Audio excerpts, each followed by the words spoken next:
नमस्कार। आज सकाळी मार्केट सुरू झाल्यावर सुरुवातीच्या काही मिनिट तेजी होती, त्यानंतर दिवसभर चढ-उतार होत होते। आज आठवड्याचा शेवटचा दिवस असल्यामुळे मार्केटमध्ये प्रॉफिट बुकिंगही पाहण्यास मिळालेलं आहे। आज मार्केट संपताना सेन्सेक्स हा 809 पॉईंटने घसरून 81,688 वर बंद झालेला आहे। निफ्टी हा 235 पॉईंटने घसरून 25,014 वर बंद झालेला आहे।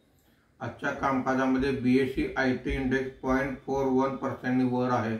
इतर सर्व निर्देशांकात घसरण झालेली आहे। बीएसई फास्ट कंझ्युमर गुड्स इंडेक्समध्ये सर्वात जास्त म्हणजे 1.67% ची घसरण आहे। याखेरीज बीएसई ऑटो इंडेक्स 1.5% खाली आहे।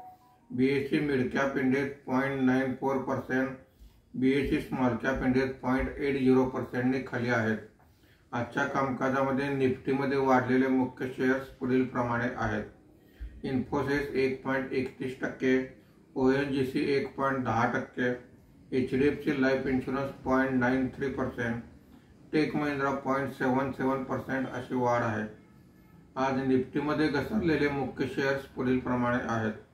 Mahindra and Mahindra 3.59%, Bajaj finance 2.99%, Nestle 2.87%, hero MotoCorp 2.51% अशी घसरण आहे। आज एफआयआयने 9,897 कोटी रुपयांची विक्री केलेली आहे। देशी वित्तीय संस्थांनी 8,905 कोटी रुपयांची खरेदी केलेली आहे।